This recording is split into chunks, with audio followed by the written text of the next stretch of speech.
ആനിമോളെ, ഈ കൊച്ചത് എന്തെടുക്കുക? ആഹാ മോളെ, T V of ചെയ്ത് കിടന്ന് ഉറങ്ങാൻ നോക്ക്. പപ്പ വരുമ്പോ നിന്നെ വിളിക്കാം. കുറച്ച് നേരം അങ്ങോട്ട് കാണട്ടെ മമ്മി. പപ്പി ഇപ്പൊ വരും, എന്നിട്ട് ഞാൻ കിടന്നോളാം. ഈ കൊച്ചിന്റെ ഒരു കാര്യം. 12 മണിയായെന്ന് തോന്നുന്നു.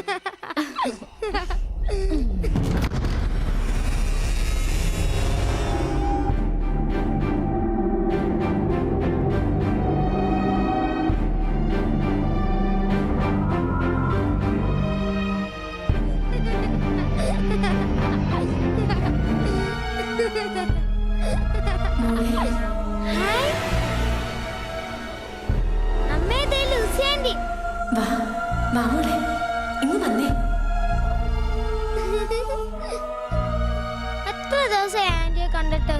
ഇവിടെ എല്ലാരും പറയുന്നു അങ്കിളിനെ ആന്റിയും കാണുന്നില്ലെന്ന്. അതും പറഞ്ഞ് ഇവിടെ എല്ലാരും കരച്ചില്ല.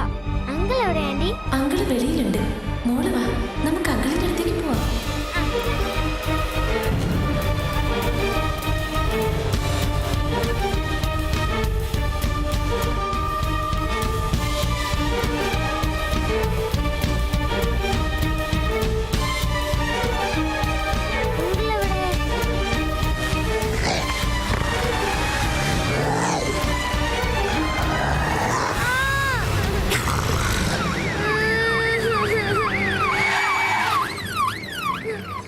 ഈ രാത്രി മോളെങ്ങനെ ഇവിടെ വന്നു? എന്താ മോളെ? മോളെ എന്തു പറ്റി? ലൂസി ആന്റിയോ?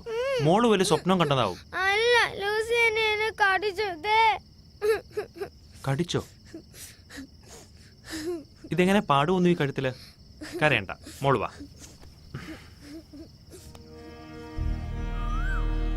ആ പിന്നെ മഞ്ഞൾ തേച്ച കുറെ നേരം ഇരിക്കണം കേട്ടോ.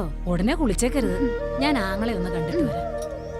അതെ അപ്പച്ചി, എന്താ ആ വാതിൽ ശരിക്കും അടച്ചേക്കണം കേട്ടോ, അല്ലെങ്കിൽ ആരെങ്കിലും തള്ളി തുറന്ന് കേറി വരും. എങ്ങനെയൊക്കെ അടച്ചാലും തള്ളി തുറന്ന് കേറുന്നവൻ കേറിയിരിക്കും. ഗുരുവായൂരപ്പ, ഇത് എങ്ങനെ ഇതിനകത്ത് വന്നു? ഇറങ്ങി പോട്ടോ, ഞാൻ മഞ്ഞൾ തേച്ചിരിക്കാം. മഞ്ഞൾ തേച്ച ശരീരം എനിക്ക് വലിയ ഇഷ്ടമാ. മഞ്ഞളിന്റെ മണവും. പിന്നെ മണപ്പിക്കാൻ ഇങ്ങോട്ട് വന്നാ മതി. ഞാൻ അച്ഛനെ വിളിക്കും കേട്ടോ. എന്താ വിളിക്ക്? വേണ്ട രാജു, ദേഹം മുഴുവൻ മഞ്ഞളാവും.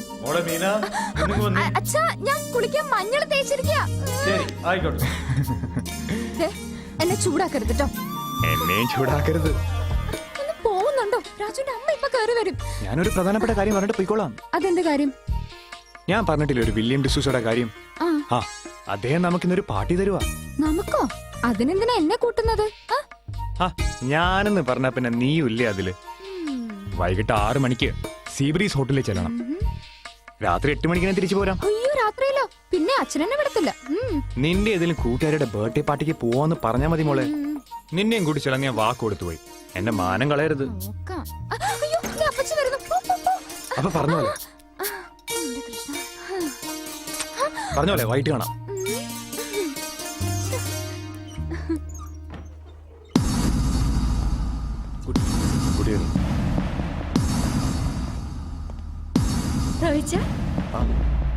എന്റെ കർത്താവേ, എന്നാ റോയിച്ച വന്നത്? അതിന്റെ കുറച്ച് ദിവസമായി. എന്നിട്ട് ഞങ്ങൾ അറിഞ്ഞില്ലല്ലോ. ലൂസിയുടെ വീട്ടിലുണ്ട്. എന്നെ മനസ്സിലായില്ലേ? ലൂസിയുടെ അമ്മയുടെ മോൾ ബെറ്റി. മനസ്സിലായി. റൊമാനിയയിൽ വെച്ച് നിങ്ങൾ മിസ്സായതറിഞ്ഞ് ഞങ്ങൾ എല്ലാവരും വന്നിരുന്നു. ഞാനിപ്പോ ഹോട്ടലിലെ ഫ്രണ്ട് ഓഫീസിലാ. റോയിച്ചിന് എങ്ങോട്ടാ? മേളിലെ ഇന്ത്യൻ റെസ്റ്റോറന്റിലേക്ക്. ഞാനും കൂടി വരാം. എനിക്ക് ഒത്തിരി വിശേഷങ്ങൾ അറിയാനുണ്ട്. ആയിക്കോട്ടെ, വാ. റോയിച്ചനാണ് ഇന്ന് റെസ്റ്റോറന്റ് മുഴുവൻ ബുക്ക് ചെയ്തിരിക്കുന്നത്. അതെ, എന്റെ ഫ്രണ്ട്സിന് വേണ്ടിയാ. You look great. You to.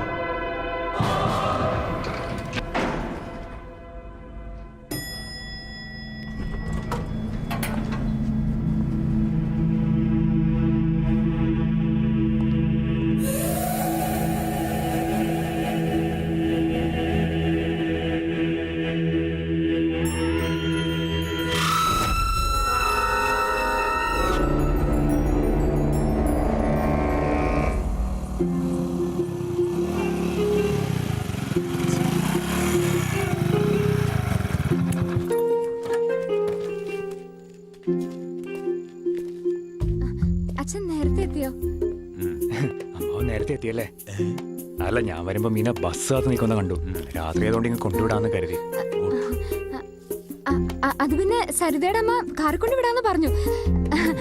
ഞാനാ പറഞ്ഞ വേണ്ടെന്ന്. അതെ അതെ, ഉക്കിലും പേട്ടി പാട്ടിയായിരുന്നു.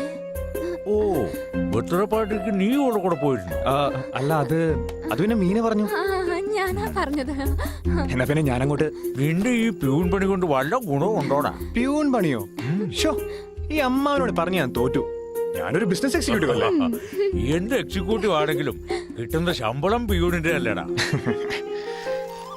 ഞാൻ നിന്റെ അച്ഛനോട് പല പ്രാവശ്യം പറഞ്ഞതാ, ആ ചെറിയ അമ്പലത്തിലെ ശാന്തിപ്പണി നിർത്തി രണ്ടുപേരും കൂടി ഇവിടെ വന്ന് എന്റെ പരികർമ്മിയായി നിൽക്കാൻ. കേട്ടില്ല, മാസം ഒരു 50,000 രൂപയെങ്കിലും തീർത്തു ഉണ്ടാക്കാം. പറയുമല്ലാതെ എനിക്ക് മറ്റൊന്നും ചെയ്യാൻ പറ്റില്ലല്ലോ. അതല്ല അമ്മാവ, അച്ഛൻ്റെതായ ചില ചിട്ടവട്ടങ്ങളും വിശ്വാസങ്ങളൊക്കെ ഉണ്ട്. പിന്നെ എന്റെ കാര്യം, ഞാനുടനെ എന്റെ ബോസുമായി വിദേശത്ത് പോകുമല്ലേ. ആരുമായി? എന്റെ ബോസുമായി. ലോക പ്രശസ്ത സയന്റിസ്റ്റായ വില്യം ഡിസൂസാറിന്റെ കാര്യമാ പറഞ്ഞത്. എന്നെയും കൂടി വിദേശത്ത് കൊണ്ടുവന്ന് പറഞ്ഞിട്ടുണ്ട്. അങ്ങനെ വലിയ കോടീശ്വരനല്ലേ. അതൊരു നല്ല കാര്യമാണ്. വിദേശത്തൊക്കെ പോയാ നല്ല ശമ്പളവും കിട്ടും, കൂടെ അതൊരു പേരുവാകും. പിന്നെ അമ്മാവ, വിദേശത്തൊക്കെ പോയി ജോയിൻ ചെയ്തിട്ട് മതി കല്യാണമൊക്കെ. ധൃതി ഒന്നും വെക്കണ്ട. അല്ല, അതിനാര് ധൃതി വെച്ചു? അല്ല, പറഞ്ഞേ ഉള്ളൂ. 24 മണിക്കൂറും ഞാനും നിന്റെ അച്ഛനുമൊക്കെ ഭഗവത് മന്ത്രങ്ങളല്ലേ ചൊല്ലുന്നത്. നല്ലതേ വരൂ, നേരെ വേറെ ആവുന്നൊരു ചെല്ല്.